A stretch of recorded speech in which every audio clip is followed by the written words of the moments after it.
Llegamos a un punto en que la corrupción engendró a la política y la política dio lugar a la corrupción.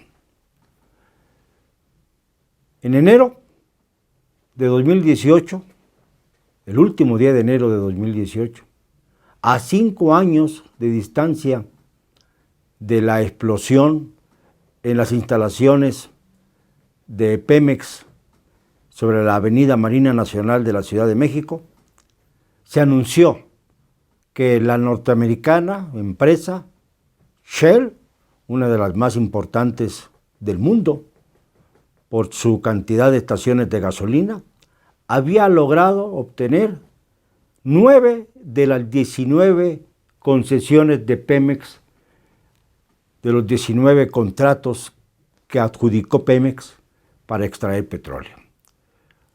9. Una compañía de Malasia, Petronas, obtuvo 6 y Pemex solamente se quedó con 4. Este fue el golpe definitivo para terminar con la privatización de una empresa que era fundamental para entender y construir el desarrollo de México.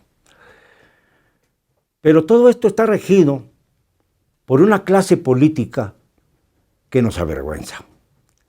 Una clase política que ha deambulado por distintos sexenios, que no se acaba de ir, que permanece, que busca refugio aun cuando el PRI dejó de ser el partido gobernante, y que además permanecen elementos como Mario Fabio Beltrones, quien fue dirigente nacional del PRI por unos meses, luego volvió a su curul, Emilio Gamboa, patrón, el gran pederasta, que además es líder de la bancada priista en el Senado, y el hombre que además pidió, casi suplicó a través del secretario de Estado norteamericano Rex Tillerson, cuando visitó México, que por favor llevara de mensaje al señor Trump, Donald Trump, se entiende, el famoso pato anaranjado, la petición de que Estados Unidos blindara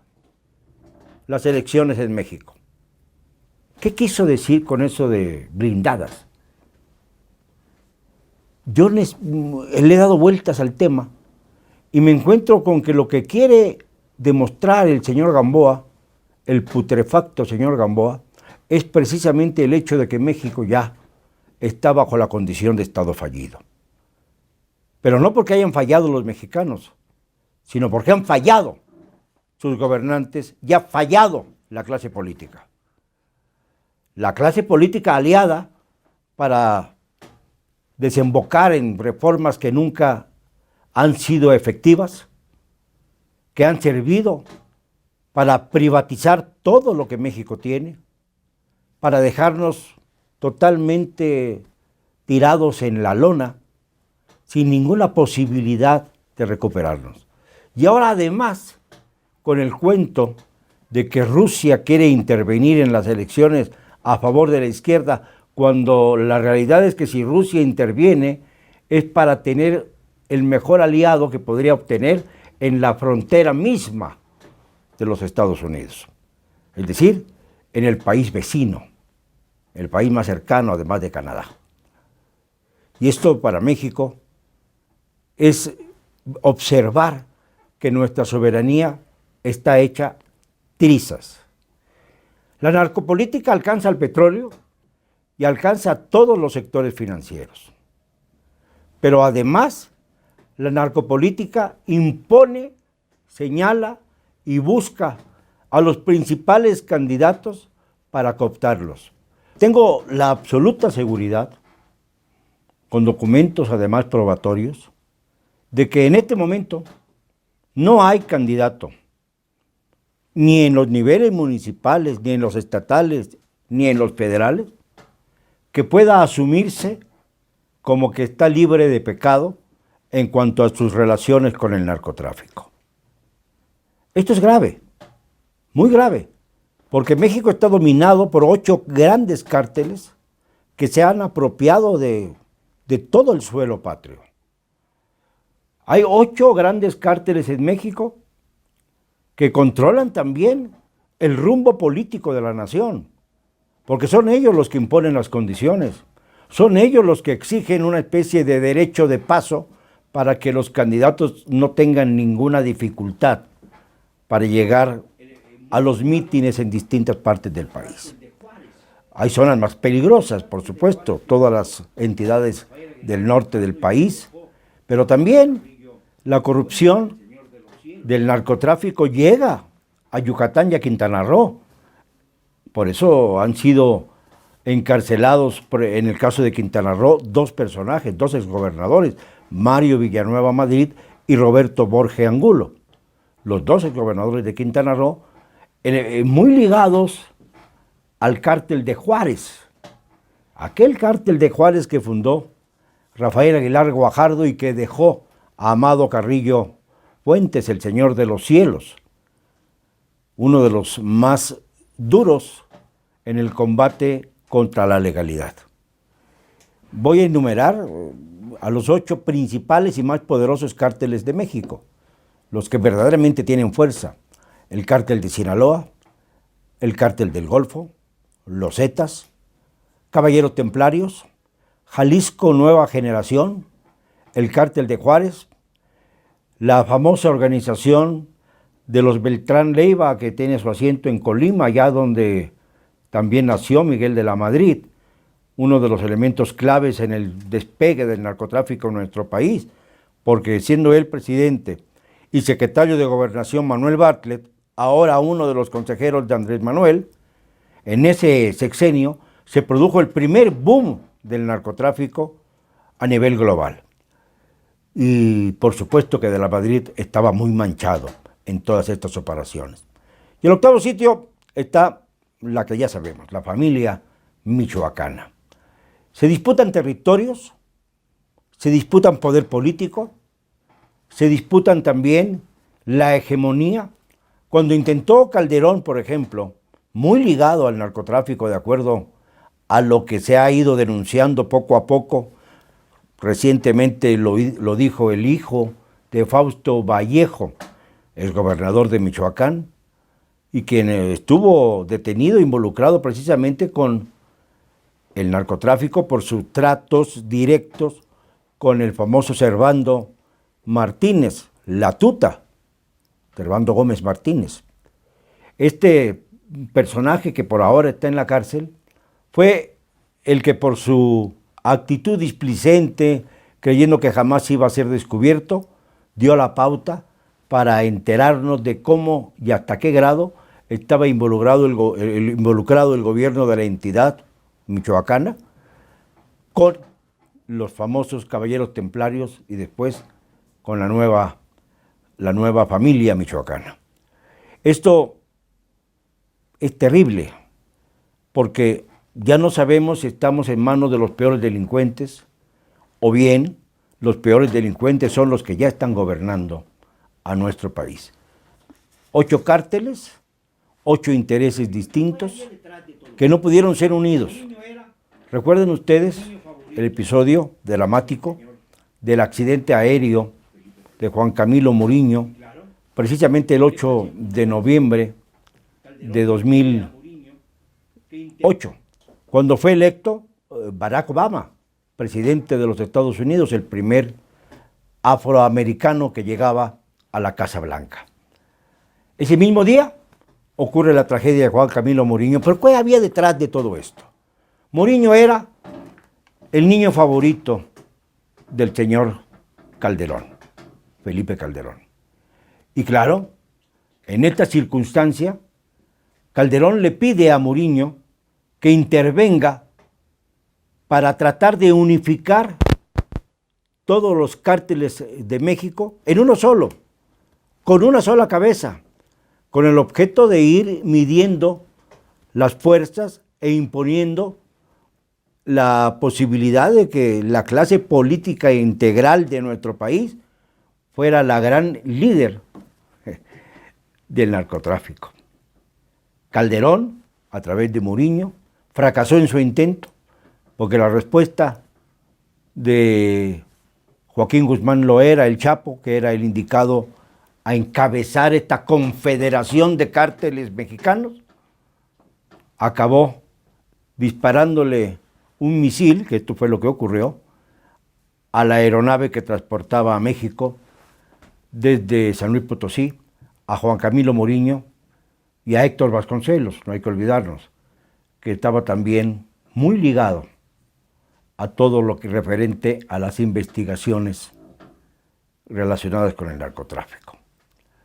Esta situación nos revela que no puede haber un candidato que pueda transitar por el territorio dominado por alguno de los cárteles mexicanos que no tenga que hacer algo para evitar ser victimizado por los violentos. Hemos visto escenas terribles de alcaldes de hinojos frente a los sicarios que le exigen pagos que van más allá del presupuesto de su municipio. Hemos visto casos terribles, como el caso de la exgobernadora de Zacatecas, Amalia García, de la izquierda, quien durante unos días no apareció en público porque fue rapada por miembros del cártel del Golfo.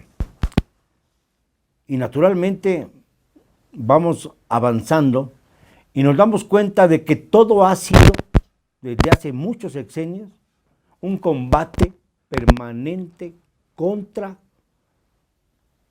la clase política, contra los narcotraficantes o entre los narcotraficantes. La perspectiva en este de 2018 es muy grave. Es muy grave no porque vaya a perder el PRI, que todos queremos que esto ocurra, sino porque lamentablemente el poder del narcotráfico ha hollado la estructura política del país. Y están involucrados todos los partidos, están involucrados todos los candidatos. En la perspectiva hacia las elecciones de julio de 2018, era evidente que cuando menos 6 estados de la República, incluyendo a la Ciudad de México, considerada en este momento como estado, aunque no lo sea, podrían ser ganados fácilmente por Morena. 2 gobiernos más podrían quedar en manos del Partido Acción Nacional, muy debilitado últimamente por las acciones inverosímiles de el que fue dirigente nacional de este partido, Ricardo Anaya Cortés, y que ahora se presenta como opción de un frente completamente turbio con el PRD y con Movimiento Ciudadano como aspirante presidencial. Y para cerrar el ciclo, vemos que todas las candidaturas han sido avaladas en la residencia oficial de Los Pinos por el propio presidente Peña y por el gobernador de Sinaloa, Quirino Ordaz Coppel, quien es un elemento clave para entender el desarrollo del narcotráfico en toda la zona del Pacífico y en el centro del país. Él heredó la gobernatura del famoso Mario López Valdés, Maloba, quien está asfixiado en medio de la expansión del narcotráfico en su entidad, pero no solamente en su entidad, sino en todo el norte del país. Y no hay ninguna querella en contra suya. Curioso, ¿no? Se persigue a unos gobernadores, han caído otros, algunos del PAN, algunos del PRI, y sin embargo no se observa que se haya lastimado a ninguna de las células principales del narcotráfico o de la narcopolítica. Con esta situación vamos a ir todos a las urnas en 2018. Cuando no hay seguridad, no hay congruencia, no hay perspectiva de una salud política en el país. Y yo me pregunto, ¿para qué tanto enredo comicial si al final de cuentas el narcotráfico va a mandar sobre la clase política? ¿Para qué tanto enredo frente a una ciudadanía todavía ingenua, cuando sabemos perfectamente bien que este llamado a Trump, el más antimexicano de los presidentes de Estados Unidos que han sido, sea como consecuencia precisamente de el temor a perder la presidencia por parte del partido que está en el gobierno, del PRI, cuando sabemos que el PRI será muy difícil que logre remontar la dura cuesta, a menos de que estemos enfrente de un fraude electoral mayúsculo. O bien, habría que preguntarle a Andrés Manuel López Obrador, ¿qué pasó en todas las entidades en donde estuvo tantos meses y que son naturalmente las más conflictivas? Hablo de Guerrero, hablo de Chiapas, hablo de Oaxaca, que en todas estas entidades hay grupos subversivos y hay también un gran poder del narcotráfico. Hay que preguntarle cómo resolvería este enredo. ¿Por qué no ha sido utilizado como bandera? Un secuestro a Andrés Manuel hubiera rotado todas las presunciones con rumbo a la presidencia, más allá de el chismorreo sobre los rusos y los venezolanos. La realidad de nuestro país es que Enrique Peña Nieto, en lugar de enfrentar al narcotráfico, en lugar de parar la famosa guerra de Calderón, que le ha costado a México 310,000 víctimas, simple y sencillamente optó por situar a nuestro país, a los mexicanos, en el centro de la destrucción misma, en el centro de la narcopolítica. México está, sí, al borde de la bancarrota política y moral. México está también desesperado. Por eso muchos no saben si optar por no votar o votar por un cambio definitivo, pero no ven quién pueda ser el que abandere ese cambio definitivo, aunque todos señalen a Andrés Manuel como el líder de la justa por amplia ventaja.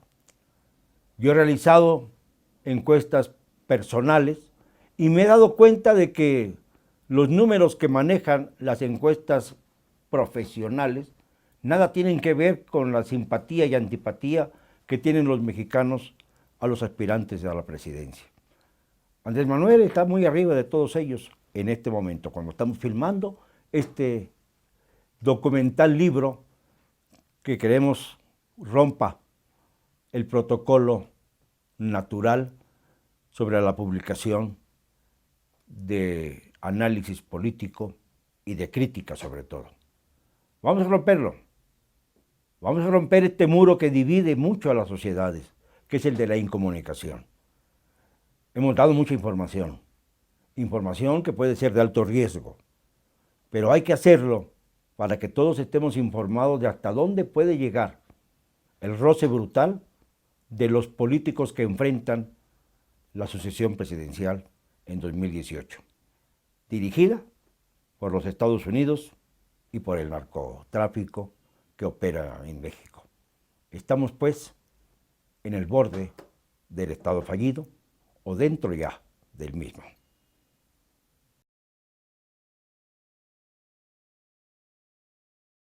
Como es nuestro sello,